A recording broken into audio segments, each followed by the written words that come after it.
مهرنگار رستم از دنیا رفت. پشت پرده خبر شوکه کننده درباره آوازخوان مشهور تاجیکستان چیست؟ مهرنگار رستم واقعا فوت کرده است؟ چرا در چند ساعت گذشته نام این آوازخوان مشهور تاجیکستانی ناگهان در میان خبرها و شایعات مرگ دیده می شود؟ مهرنگار رستم به اثر سکته قلبی جان باخت. آیا یکی از محبوب ترین صداهای موسیقی تاجیک خاموش شده یا همه چیز یک راز مرموز و تایید نشده است؟ مهرنگار رستم از دنیا رفت. نامی که سالها با موسیقی، احساس و صدای متفاوت در میان دوستداران هنر تاجیکستان شناخته میشد، حالا در مرکز یک خبر جنجالی و شوکه کننده قرار گرفته است. در روزهای اخیر برخی صفحات و کاربران شبکه‌های اجتماعی از خبر درگذشت مهرنگار رستم سخن گفتند. خبری که به سرعت میان کاربران دست به دست شد و باعث نگرانی هزاران طرفدار این هنرمند شد. اما سوال اصلی اینجاست: آیا واقعا اتفاقی برای مهرنگار رستم رخ داده است یا این خبر تنها یک شایعه بزرگ اینترنتی است؟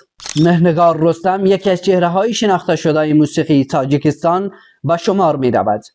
آوازخوانی که با اجراهای زنده و آهنگ‌های پرطرفدارش توانست توجه بسیاری از مخاطبان را جلب کند و نام خود را در میان دوستداران موسیقی تاجیکی مطرح سازد.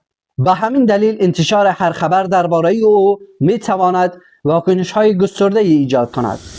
برخی کاربران ادعا می‌کنند که این آوازخوان برای مدتی از فضای عمومی دور شده و همین موضوع باعث شکلگیری گمانه‌زنی‌های مختلف شده است.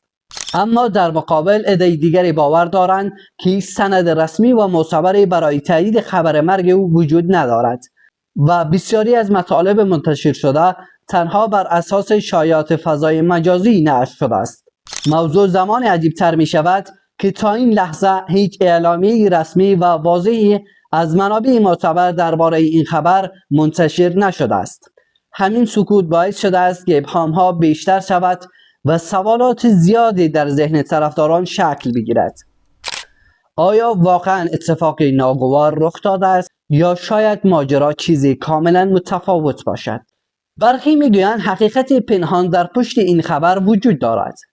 برخی دیگر معتقدند همه چیز از یک شایعه کوچک آغاز شده و حالا به یک موج بزرگ تبدیل شده است. اما آنچه این داستان را مربوط‌تر می‌کند نبود اطلاعات قطعی و روشن درباره اصل ماجراست. تا زمانی که منابع رسمی واکنش نشان ندهد نمیتوان با اطمینان درباره صحت یا نادرستی این خبر صحبت کرد.